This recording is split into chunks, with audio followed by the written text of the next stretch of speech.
दोस्तों, कर्नाटक सरकार ने सीधे तौर पर आरसीबी यानी रॉयल चैलेंजर्स बेंगलोर और उनके इवेंट पार्टनर को ठहराया है जिम्मेदार उस भयानक स्टैम्पेड के लिए जो हुआ बेंगलुरु के चिन्नास्वामी स्टेडियम के बाहर।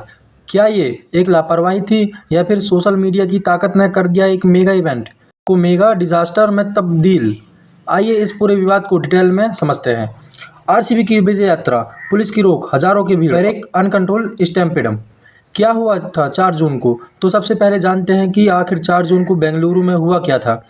आईपीएल 2025 जीतने के बाद आरसीबी ने प्लान किया एक बड़ी विक्ट्री प्रादे का, और क्यों ना करे, पहली बार ट्रॉफी जीती थी टीम ने। लेकिन यहीं से शुरू हुई कंट्रोवर्सी। दरअसल 3 जून की शाम को ही केएससी से यानी कर्नाटका स्टेट क्रिकेट एसोसिएशन के सीईओ ने बयान दिया कि अगर टीम जीतती है तो परेड की जाएगी, और इस बात में कोई प्रॉपर कंफर्मेशन था, प्लानिंग शेयर नहीं की गई थी।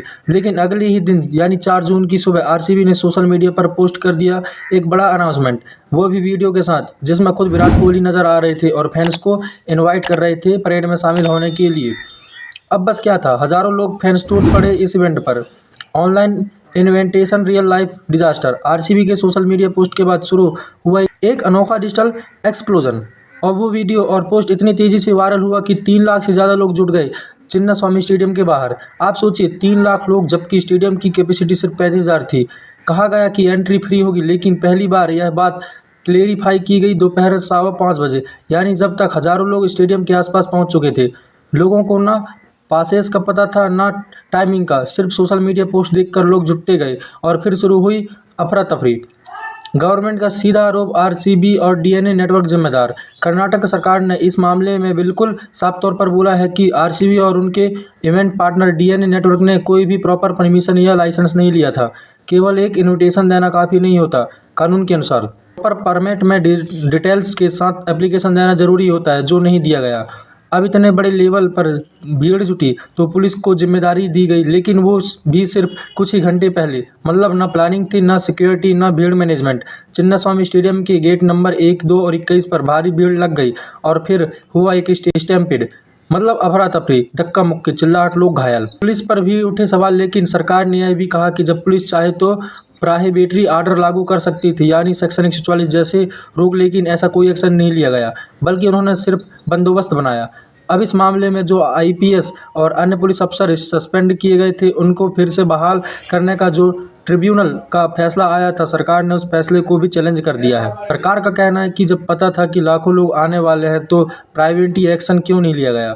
सीआईडी की जांच फाइनल स्टेज में। फिलहाल इस पूरे मामले की जांच कर रही है कर्नाटक की सीआईडी यानी क्रिमिनल इन्वेस्टिगेशन डिपार्टमेंट। उन्होंने आरसीबी और डीएनए नेटवर्क के सीनियर अधिकारियों को स्टेटमेंट भी रिकॉर्ड कर लिया है, लेकिन फाइनल रिपोर्ट कब आएगी इस पर कोई भी टाइमलाइन तय नहीं हुई है।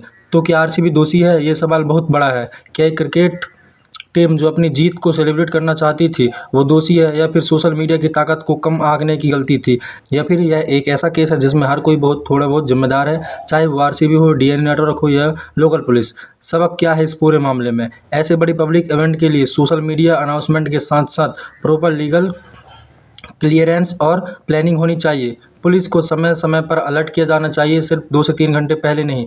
आरसीबी जैसे बड़े ब्रांड को अपनी इन्फ्लुएंस को रिस्पॉन्सिबल यूज करना होगा, और जनता को भी किसी भी भीड़ में जाने से पहले जानकारी कंफर्म करनी होगी। अगला क्या हो सकता है? अगर सीआईडी की रिपोर्ट में कोई भी बहुत साबित होता है तो आरसीबी और डीएनए नेटवर्क पर पेनल्टी या क्रिमिनल केस भी हो सकता है। वहीं पुलिस डिपार्टमेंट पर भी एक्शन की संभावना बनी हुई है। सरकार ने कहा है कि वो अफसरों की बहाली के खिलाफ ट्रिब्यूनल के फैसले को कोर्ट में चैलेंज करेगी। तो दोस्तों, ये थी आरसीबी विक्ट्री परेड से जुड़ी पूरी इनसाइड स्टोरी। किसकी लापरवाही थी, किसको फैंस ने भरोसा तोड़ा और सरकार क्यों नाराज है? अगर आप चाहते हो कि इस मामले पर जो भी अगला अपडेट आए वो सबसे पहले आपको दो, तो चैनल को अभी सब्सक्राइब कर लो और बेल आइकन दबा दो। क्या आरसीबी वाकई दोषी है या सरकार और पुलिस ने ही सब गड़बड़ किया? आरसीबी स्टैम्पेड पर आपकी क्या राय है? क्या सरकार का आरोप सही है? नीचे कमेंट जरूर करें।